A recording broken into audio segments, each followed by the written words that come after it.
నిర్మల్ జిల్లాలో ప్రతి బూత్ను పటిష్టం చేస్తూ కేంద్ర ప్రభుత్వం పథకాలను ప్రతి ఇంటికి చేరే విధంగా చేయాలని బీజేపీ జిల్లా అధ్యక్షులు పడకగంటి రమాదేవి అన్నారు. స్థానిక పార్టీ కార్యాలయంలో బూత్ స్వశక్తి అభియాన్ కార్యక్రమంలో ఆమె మాట్లాడుతూ రాష్ట్ర ప్రభుత్వ వైఫల్యాలను ఎప్పటికప్పుడు ఎండగట్టడానికి జిల్లాలో 3 అసెంబ్లీ స్థానాలలో గెలిపే లక్ష్యంగా పనిచేయాలని సూచించారు. ఈ సమావేశంలో ముఖ్య అతిథులుగా యువమోర్చా జాతీయ కార్యదర్శి సోలంకి శ్రీనివాస్, పార్లమెంట్ కన్వీనర్ అయ్యన్నగారి భూమయ్య, జిల్లా ప్రధాన కార్యదర్శి సామా రాజేశ్వర్ రెడ్డి, జిల్లా ఉపాధ్యక్షులు అలివేలు మంగ, పార్లమెంట్ సంఘటన మంత్రి రవి, నిర్మల్ అసెంబ్లీ కన్వీనర్ నాయుడు మురళి తదితరులు పాల్గొన్నారు. జరుగుతుంది. అయితే ముఖ్యంగా ఈరోజు ఉమ్మడి చూడడం కోసం అని చెప్పి బీజేవైఎం సెక్రటరీ, రాష్ట్ర సెక్రటరీ శ్రీ సోలంకి శ్రీనివాస్ గారిని ఇన్ఛార్జ్గా ఇక్కడ వేయడం జరిగింది. అందులో భాగంగానే ఇవాళ వారు మన నిర్మల్ జిల్లాకు రావడం జరిగింది.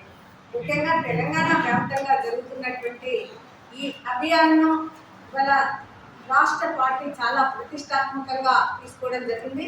ఇవాళ దేశంలోనే నెంబర్ 1గా తెలంగాణ రాష్ట్రంలో ఇవాళ బూత్ సశక్తీకరణ చేయాలని చెప్పి రాష్ట్ర అధ్యక్షులు శ్రీ బండి సంజయ్ కుమార్ గారు చాలా పట్టుదలతో ఉన్నారు. కాబట్టి యాక్చువల్గా ఈరోజు 11వ తేదీ చివరి తేదీగా నిర్ణయించినారు. కాబట్టి ఎక్కడెక్కడ ఎన్నెన్ని బూతులలో ఇవి జరిగాయని చెప్పి దాని యొక్క డేటా తీసుకోవడం జరుగుతుంది. కాబట్టి దాని గురించి వారు మాట్లాడడం కోసం ఇవాళ నిర్మల్ జిల్లాకు రావడం జరిగింది.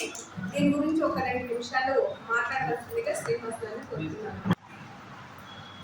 వచ్చే సార్వత్రిక ఎన్నికల్లో భారతీయ జనతా పార్టీ జెండాను తెలంగాణ రాష్ట్రంలో ఎదురవేయాలనేటువంటి సంకల్పంతో పనిచేస్తున్నటువంటి రాష్ట్ర అధినాయకత్వం ఈరోజు అసెంబ్లీని గెలవాలంటే ఒక బూత్ ఇంపార్టెంట్ అనేటువంటి ఉద్దేశంతో బూత్ సశక్తీకరణ అనేటువంటి కార్యక్రమాన్ని ఈరోజు భారతీయ జనతా పార్టీ దేశవ్యాప్తంగా తీసుకున్నది.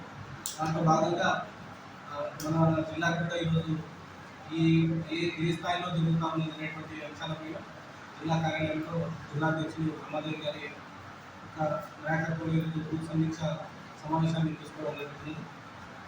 ఇప్పటివరకు ఉన్నటువంటి బూత్ వివరాలను నమోదు చేసినటువంటి జిల్లా పార్టీ చాలా సంతృప్తి వ్యక్తం చేస్తున్నది.